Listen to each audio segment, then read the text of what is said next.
Corona virus के बाद चीन दोबारा फिर पूरी धरती के लिए खतरा बनने जा रहा है और अब की बार चीन के इस परीक्षण से पूरी दुनिया खत्म हो सकती है। दरअसल कुछ दिन पहले चीन ने टोकमक नाम का एक आर्टिफिशियल सूरज बनाया था। सूरज असली सूरज की तरह ऊर्जा पैदा करने में सक्षम था। कुल 12 मिनट में ये 100 मिलियन डिग्री सेल्सियस के तापमान तक पहुंच गया था, जो कि हमारे असली सूरज के तापमान से भी 8 गुना अधिक है। चीन इसके परीक्षण को साइंस डे पर करने वाला है और अगर इस बीच किसी कारण से सूरज से रेडिएशन निकल जाती है तो दुनिया में टोकामक का आतंक मच जाएगा, जो कोरोना से 50 गुना ज्यादा खतरनाक होगा।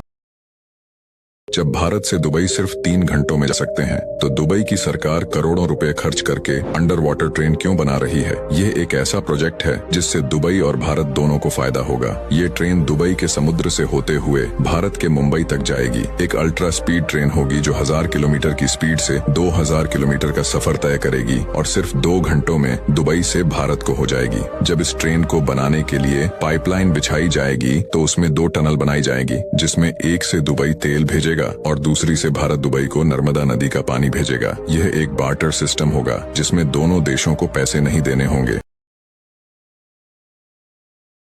दिसंबर 2024 ये वो तारीख है जिसने वैज्ञानिकों की नींद उड़ाकर रख दी है, क्योंकि उस दिन उन्होंने सूरज के सेंटर में एक बहुत बड़े गड्ढे को डिस्कवर किया था। पहले तो वो गड्ढा एक काले धब्बे की तरह दिख रहा था, तो वैज्ञानिकों ने इसे सीरियस नहीं लिया। लेकिन जब गौर से इस पर रिसर्च की गई तो ये पता चला कि सूरज के मध्य में एक बहुत बड़ा गड्ढा हो चुका है, जिसकी चौड़ाई 8 लाख किलोमीटर से भी ज्यादा बताई जा रही है। ये गड्ढा इतना बड़ा है कि इसमें 80 पृथ्वी समा सकती है। और इस गड्ढे की सबसे डराने वाली बात ये है कि इस गड्ढे से एक सोलर स्टॉर्म निकलकर धरती की ओर चल पड़ी है, जो 2026 तक हमारे पूरे सौरमंडल समेत धरती को भी चपेट में ले लेगी, जिसे धरती पर वायरलेस कम्युनिकेशन पूरी तरह खत्म हो जाएगी। यानी कि इंटरनेट से लेकर बिजली कई दिनों तक खत्म हो जाएगी। और इसका हल निकालने के लिए वैज्ञानिक रात दिन एक कर दिए हैं। इसलिए हमारे वैज्ञानिकों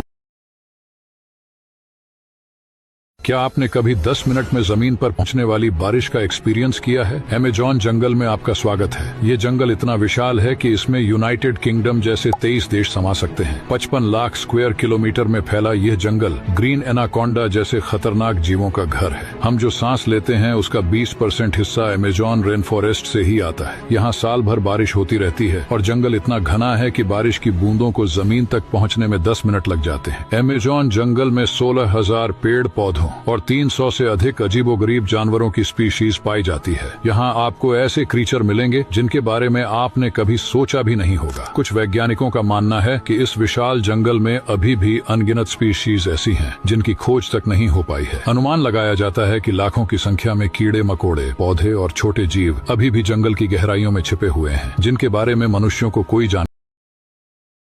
आपने बारिश के रूप में सिर्फ पानी ही बरसता देखा होगा। ये सुनने में अजीब लग सकता है, लेकिन जिन ग्रहों पर बारिश होती है उन पर बारिश में पानी ही बरसे ये जरूरी नहीं है। उदाहरण के लिए हमारी पृथ्वी पर पानी की बारिश होती है, वही वेनस पर सल्फ्यूरिक एसिड की बारिश होती है। नेपच्यून पर बारिश के रूप में डायमंड्स बरसते हैं। HD1 at 973 3b प्लैनेट पर ग्लास की बारिश होती है। वही टाइटन पर बरसात के रूप में मिथेन बरसता है और ओगल TR56b नाम के इस ग्रह पर लोहे की बारिश होती है। और हाँ, कैलाश पर्वत का एक ऐसा रहस्य जो आज की साइंस को सरेआम चुनौती दे रहा है। इस पर्वत की जो सबसे खास बात है वो है इसकी स्ट्रक्चर। हम सब यही सोचते हैं कि कैलाश एक माउंटेन है, परंतु साइंटिफिक रिसर्च की माने तो ये कोई माउंटेन नहीं, बल्कि इंसान के द्वारा बनाया गया एक वैक्यूम पिरामिड है, जो कि मिस्र की पिरामिड की ही कॉपी है। और इनको एक पैटर्न के साथ बनाया गया है, जिसका मतलब है कि इसके चारों तरफ 100 और पिरामिड बने हुए हैं। पर यहाँ पर हैरान कर देने वाली बात तो ये है कि मिस्र की पिरामिड तो सिर्फ 5000 साल ही पुराने हैं, जबकि कैलाश पर्वत को बने हुए लगभग 26 मिलियन साल हो चुके हैं। और उस समय इतनी एडवांस टेक्नोलॉजी भी नहीं थी जो इतने ऊंचे पर्वत पर ऐसी संरचना बना सके। दोस्तों, शायद यहाँ कुछ ऐसी शक्तियां काम कर रही हैं जिनको आज की साइंस समझ नहीं पा